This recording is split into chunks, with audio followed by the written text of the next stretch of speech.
Shalom, jemaat GBI My Home yang diberkati Tuhan. Hari ini kita masuk dalam doa puasa kita.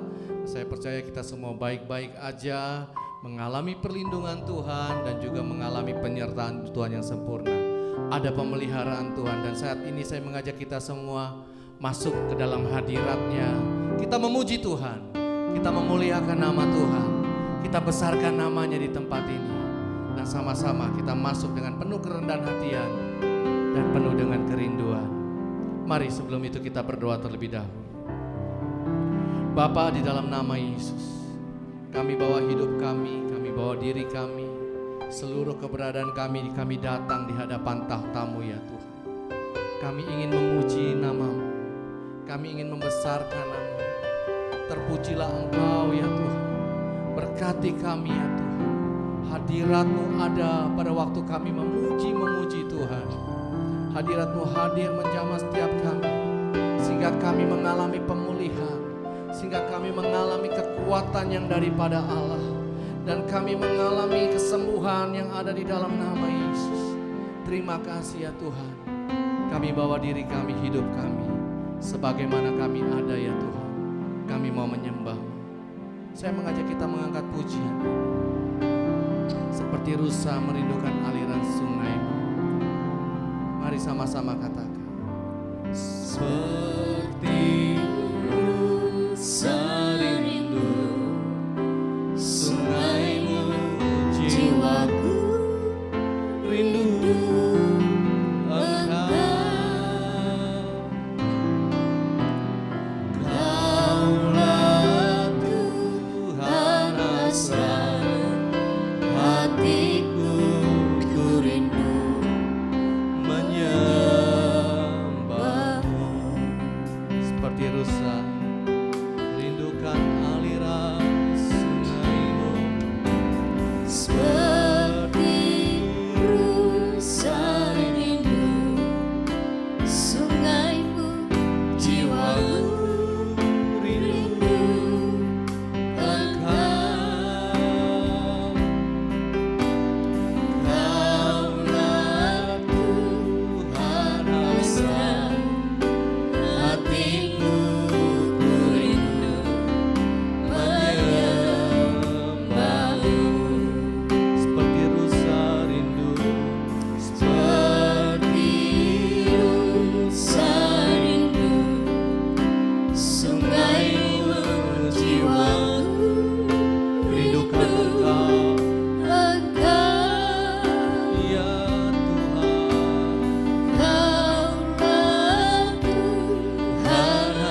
percaya selalu kepadamu.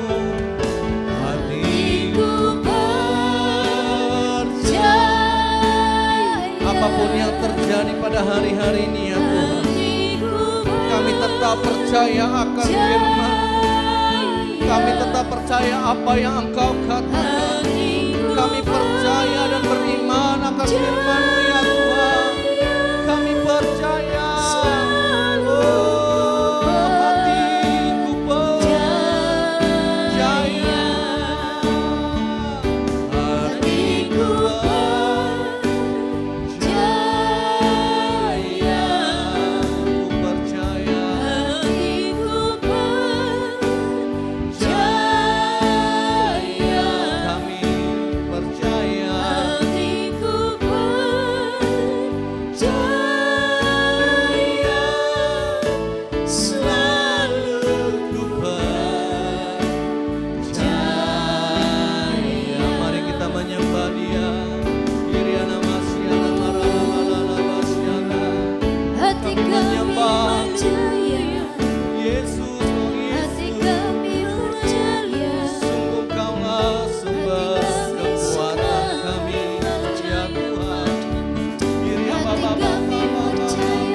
Mari kita berbahasa.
Sama-sama kita mengangkat tangan kita kepada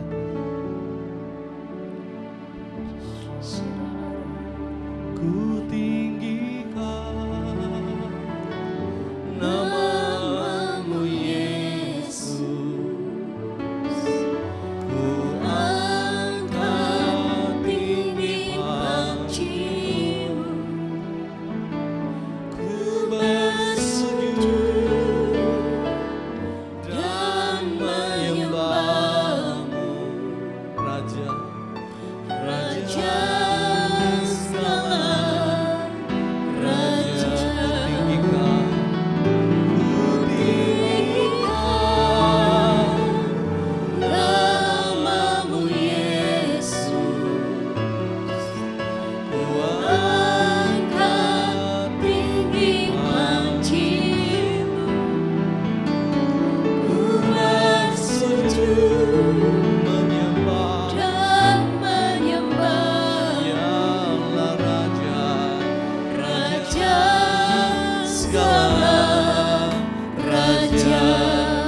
hati kami meninggikan nama Tuhan. Ku tinggikan namamu Yesus, ku angkat tinggi pujimu, ku bersujud menyembah Dialah Raja segala raja. Tinggikan nama Yesus, ku tinggikan namamu Yesus, ku angkat tinggi pujimu, ku bersujud dan menyembah Dialah Raja segala raja. Kami tinggikan nama Yesus, ku tinggikan namamu Yesus, ku angkat tinggi pujimu, ku bersujud menyembah Oh Raja segala. Lebih lagi kita bawa iman kita meninggikan nama Tuhan. Ku tinggikan namamu Yesus, ku angkat tinggi pujimu, ku bersujud dan menyembah Dialah Raja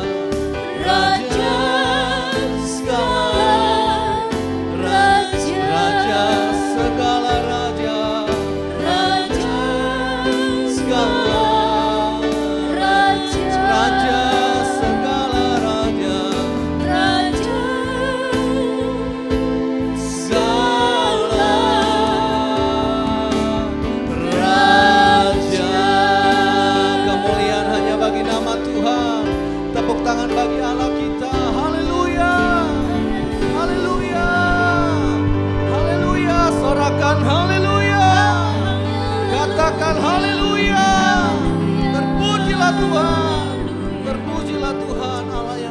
dalam pujian-pujian kami.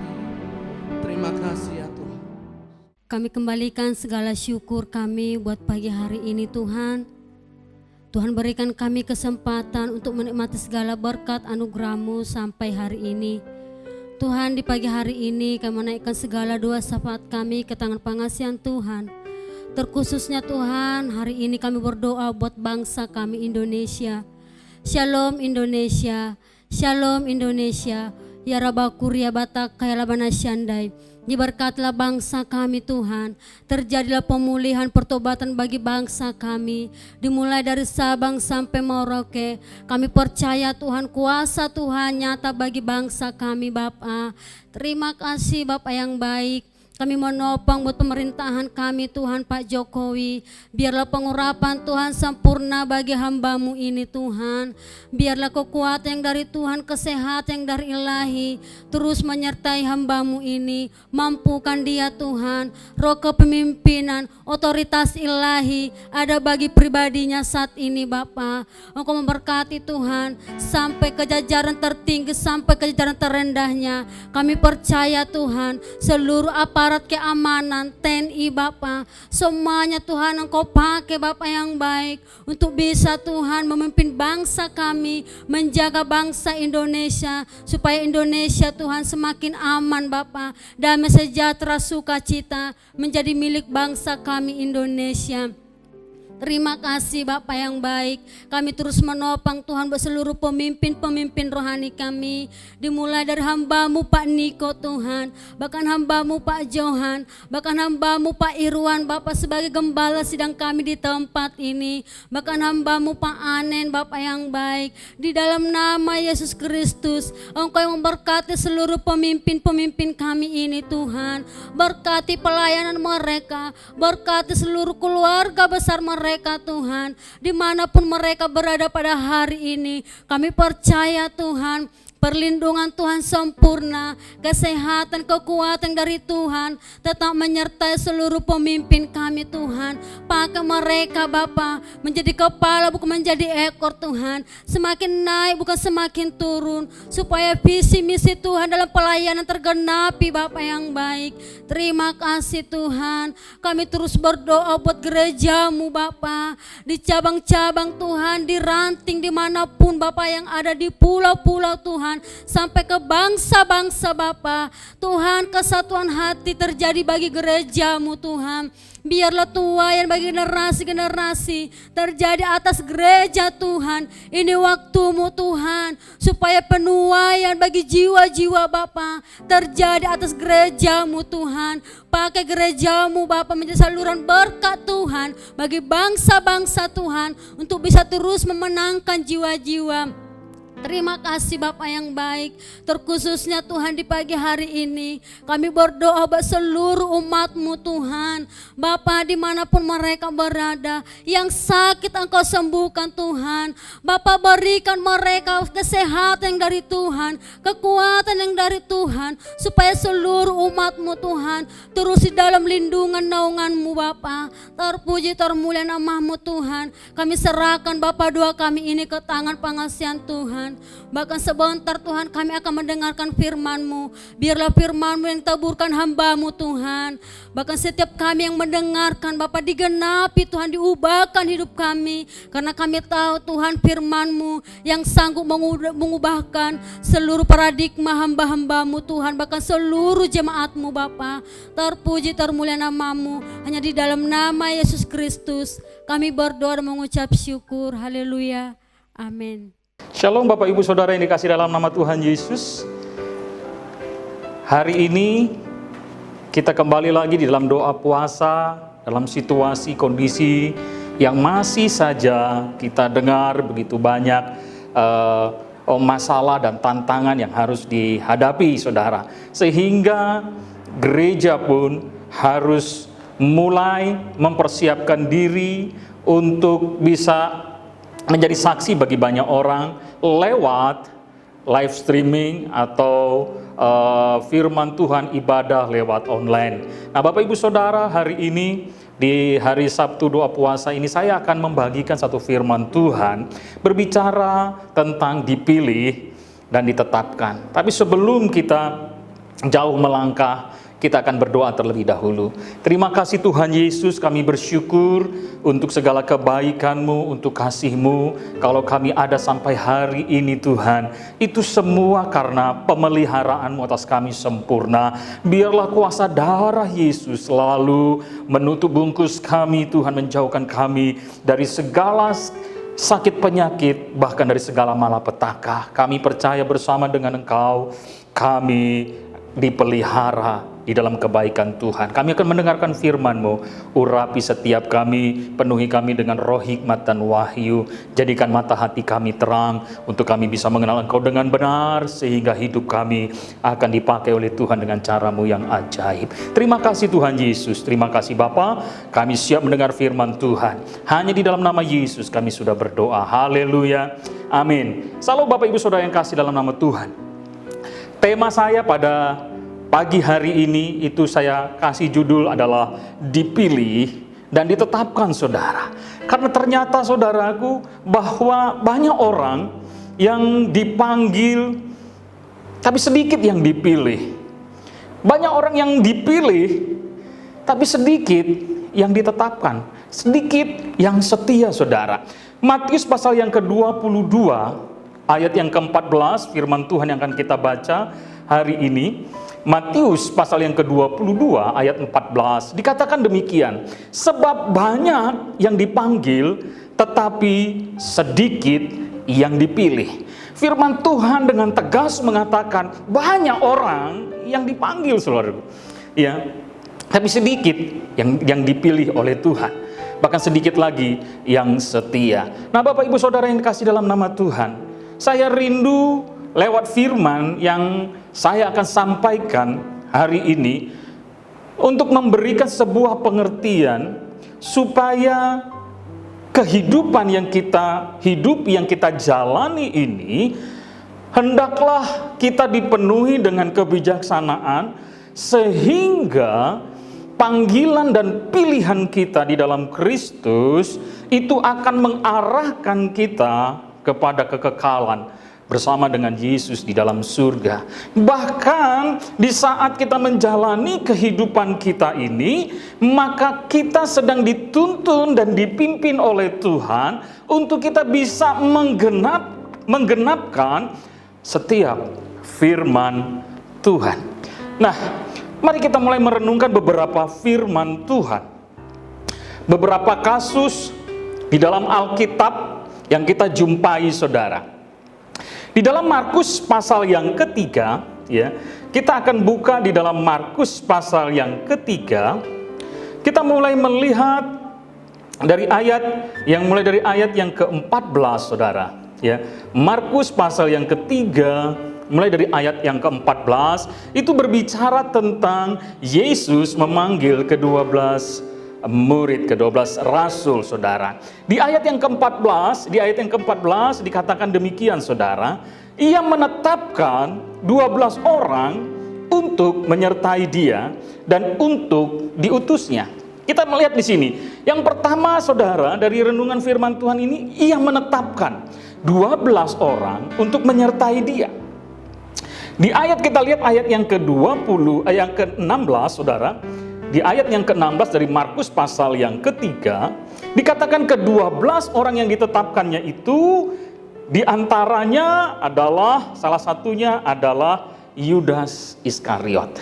Jadi di ayat yang ke-16 dikatakan ke-12 orang yang ditetapkan, saudara. Yesus memilih 12 orang di dalam Markus pasal yang ke-13 ini. Yesus memilih 12 orang untuk menyertai dia, dan 12 orang itu ditetapkan oleh Tuhan. Nah, salah satunya dari 12 orang itu adalah Yudas Iskariot. Yudas Iskariot, kita tahu suatu saat di dalam kehidupannya dia mengkhianati Yesus. Jadi kita melihat dari Markus pasal yang ketiga ini tentang Yesus memilih 12 rasul. Di situ dikatakan Yesus memilih, lalu Yesus menetapkan. Nah, dari 12 orang ini salah satunya adalah Yudas Iskariot, saudara. Lalu kita melihat, saudara, ada beberapa hal kita mulai melihat lagi di dalam perkembangannya, saudara. Di dalam pelayanan Yesus, kita melihat telah terjadi berbagai-bagai persoalan di tengah-tengah muridnya, saudara. Telah terjadi persoalan, masalah di tengah-tengah muridnya. Kita mulai melihat di Yohanes pasal yang ke-6. Yohanes pasal yang ke-6, saudara. Kita lihat mulai di ayat yang ke-66, saudara. Yohanes pasal 6 ayat yang ke-66, saudara, ya. Dengan judulnya di situ adalah murid-murid yang mengundurkan diri di Galilea, saudara. Nah, kita lihat di ayat yang ke-66, saudara. Mulai dari waktu itu banyak murid-murid yang mengundurkan diri dan tidak lagi mengikuti dia. Bapak Ibu Saudara, kita mulai melihat di sini banyak orang yang dipilih, 12 rasul dipilih, salah satunya adalah Yudas Iskariot.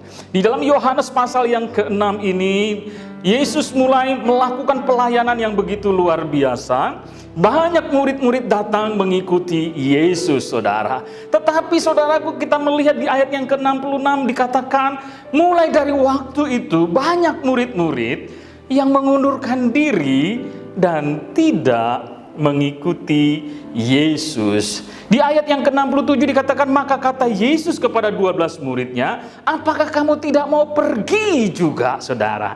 Nah, saudaraku, kita melihat di sini Yesus mulai mengarahkan kepada 12 rasul yang selalu mengikuti Yesus, saudara. Nah, saudaraku, dari Yohanes pasal yang ke-6 ini kita melihat bahwa banyak murid-murid yang mengundurkan diri. Lalu persoalannya, saudara, kenapa murid-murid itu mengundurkan diri? Padahal mereka sudah bersama-sama dengan Yesus, mereka sudah mengalami mukjizat demi mukjizat.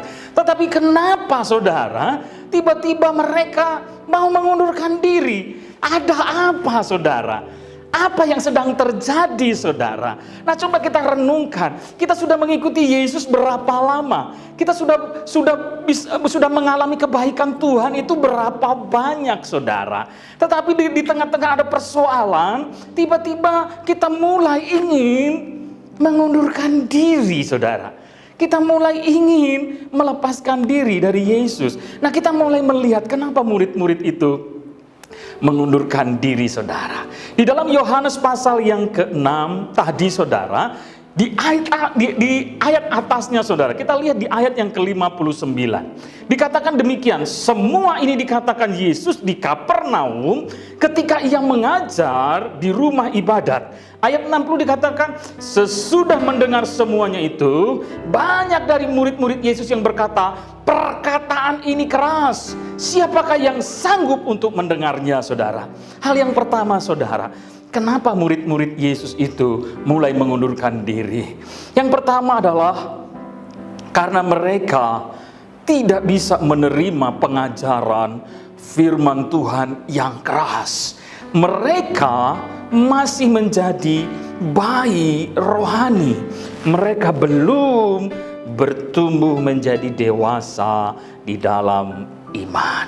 Kenapa ini bisa terjadi, saudara? Bukankah mereka sudah mengikuti Yesus? Bukankah mereka sudah mengalami mukjizat? Bukankah mereka sudah menerima yang terbaik daripada Tuhan, saudara? Ternyata, saudara, waktu mereka mengikuti Yesus, fokus mereka adalah mukjizat.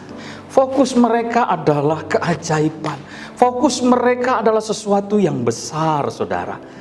Mereka sudah mengalami mukjizat, bahkan mereka sudah menerima kebaikan-kebaikan Tuhan, saudara. Tetapi waktu Yesus mulai mengajar dengan firman yang keras, mereka mulai mengundurkan diri. Mereka mulai tidak bisa menerima ajaran keras, saudara. Ternyata mereka masih bayi rohani. Mereka belum dewasa rohani. Jadi, saudaraku, yang pertama, kenapa mereka mengundurkan diri? Karena mereka tidak bisa menerima firman yang keras. Mereka belum mengalami pertumbuhan. Di Yohanes pasal 6 ayat yang ke-61, saudara. Yohanes 6 ayat 61 dikatakan demikian. Yesus yang di dalam hatinya tahu bahwa murid-muridnya bersungut-sungut tentang hal itu, berkata kepada mereka, adakah perkataan itu menggoncangkan imanmu? Yang kedua, saudara, kenapa murid-muridnya meninggalkan dia, mengundurkan diri? Yang pertama tadi karena mereka tidak bisa menerima firman yang keras, pengajaran yang keras. Yang kedua, karena mereka bersungut-sungut. Waktu mereka bersungut-sungut, maka di sini dikatakan menggoncangkan imannya, saudara. Jadi murid-murid bersungut-sungut, lalu imannya goncang, saudara. Nah, saudara, kita melihat, saudara, bersungut-sungut atau berkeluh kesah, ini merupakan salah satu karakter atau sifat kita sedang tidak bisa menerima sesuatu yang tidak baik terjadi dalam hidup kita. Kita hanya ingin menerima sesuatu yang baik saja, tetapi yang tidak baik kita tidak mau terima, saudara.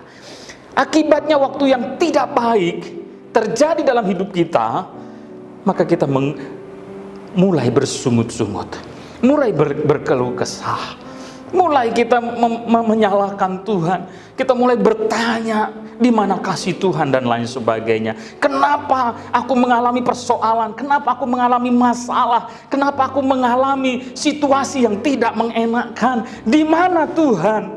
Di mana? Seringkali kita mulai mengeluh, seringkali kita mulai bersungut-sungut, saudara.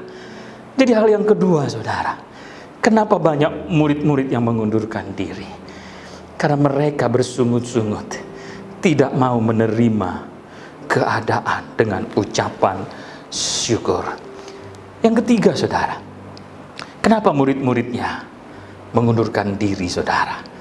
Di Yohanes 6 ayat ke-64, tetapi di antaramu ada yang tidak percaya, sebab Yesus tahu dari semula siapa yang tidak percaya dan siapa yang akan menyerahkan dia, saudara. Yang ketiga, saudara, kenapa murid-muridnya mengundurkan diri? Karena ada ketidakpercayaan yang membuat orang menjadi ragu-ragu, dan akhirnya mereka pergi dan meninggalkan Yesus. Bapak, Ibu, Saudara yang kekasih dalam nama Tuhan, saya mau berkata kepada setiap kita, saudara, waktu persoalan itu datang, waktu masalah itu datang, saudara, bagaimana posisi iman kita? Apakah ada ketidakpercayaan kita kepada Tuhan? Apakah ada keraguan-raguan kita kepada Yesus yang sudah menyertai kita senantiasa? Apakah di dalam diri kita ada sesuatu yang selalu mulai kita pertanyakan di hadapan Tuhan? Di mana Tuhan? Apa yang Tuhan sudah lakukan di tengah-tengah persoalan? Saudara, ini yang terjadi di tengah murid-muridnya. Mereka mulai tidak percaya. Ada ketidakpercayaan masuk ke dalam diri mereka. Ada keraguan-raguan terjadi di dalam diri mereka, saudara. Ketidakpercayaan dan keraguan-raguan akan membuat orang mempertanyakan dan mempersoalkan tentang Tuhan dengan segala kasih-Nya. Mereka sudah mulai meragukan, mereka sudah mulai mempertanyakan, saudara. Kenapa ini bisa terjadi, saudara? Kenapa ini bisa kita alami, saudara? Jadi, saudara, mari kita mulai tanggalkan keraguan-raguan, ketidakpercayaan itu. Lalu apa hal lagi, saudara,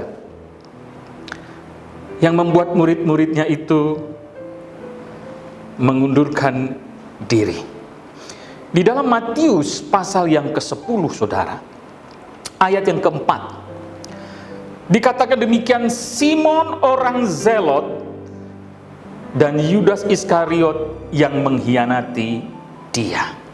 Kita melihat, saudaraku, bagaimana Yudas itu mengkhianati, bagaimana Yudas itu mulai meninggalkan Yesus, bagaimana Yudas itu mulai menjual Yesus, saudara. Di Matius pasal yang ke-26 ayat yang ke-15 dikatakan, ia berkata, apa yang hendak kamu berikan kepadaku supaya aku menyerahkan dia kepadamu? Ini pembicaraan Yudas dengan ahli-ahli Taurat dan orang-orang Farisi. Lalu di situ dikatakan mereka membayar 30 uang perak kepadanya, saudara. Kita melihat di sini, saudara, kenapa terjadi pengunduran diri, bahkan terjadi ketidakpercayaan. Kisah Yudas Iskariot. Cinta akan uang adalah akar kejahatan yang membuat seseorang bisa berkhianat. Yudas menjual Yesus.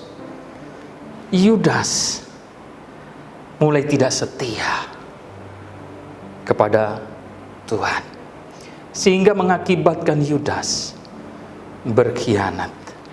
Waktu dia mulai berbicara tentang uang, maka di dalam dirinya mulai muncul hal-hal yang jahat, mulai tumbuh.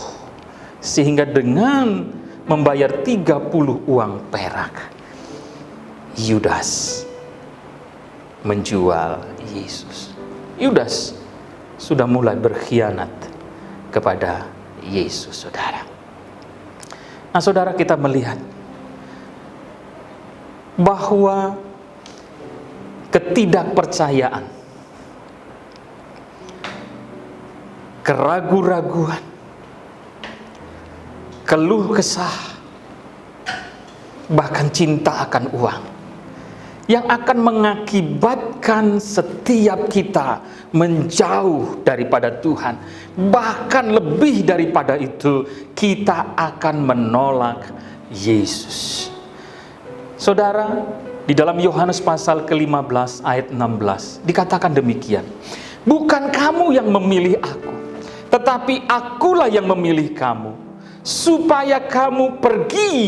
Dan aku telah menetapkan kamu supaya kamu pergi dan menghasilkan buah, dan buahmu itu tetap, supaya apa yang kamu minta kepada Bapa dalam namaku diberikannya kepadamu.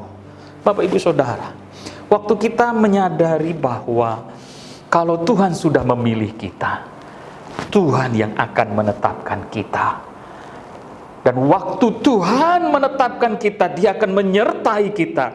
Bagian kita adalah percaya. Bagian kita adalah taat dan setia.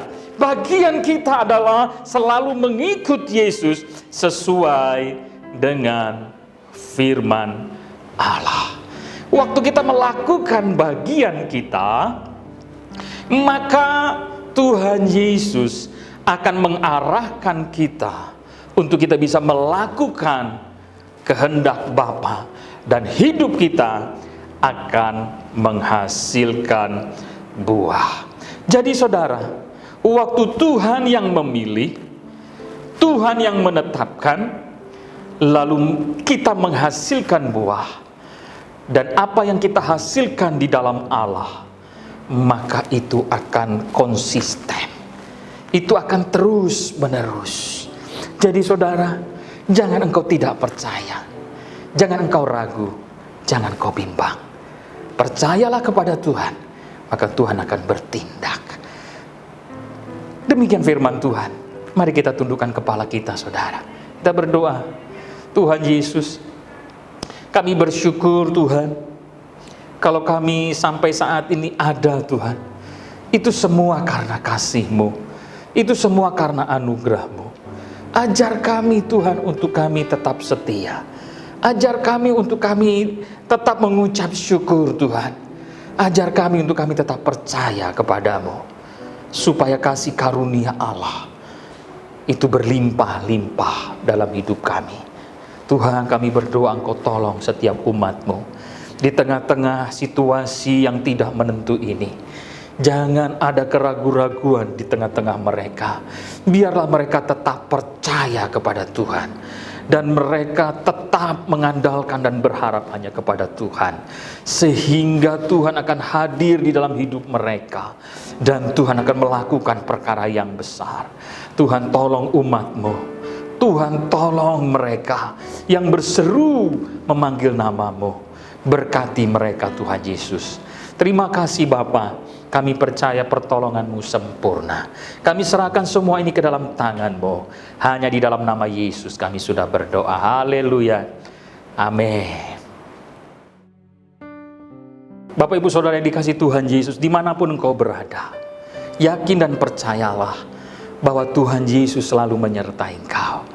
Hari ini, mari angkat kedua tanganmu. Terimalah segala berkat-berkat Allah. Biarlah damai sejahtera dari Allah Bapa, kasih sukacita anugerah cinta dari Tuhan Yesus, dan persekutuan manis oleh kuasa Roh Kudus dicurahkan atasmu, memampukan kau melakukan kehendak Tuhan sesuai dengan firman-Nya. Maka segala berkat surgawi melimpah atasmu. Keberhasilan, keberuntungan, kesuksesan akan ada padamu mulai saat ini sampai selama-lamanya. Di dalam nama Tuhan Yesus Kristus, kita yang percaya, sama-sama kita katakan amin. Tuhan Yesus memberkati.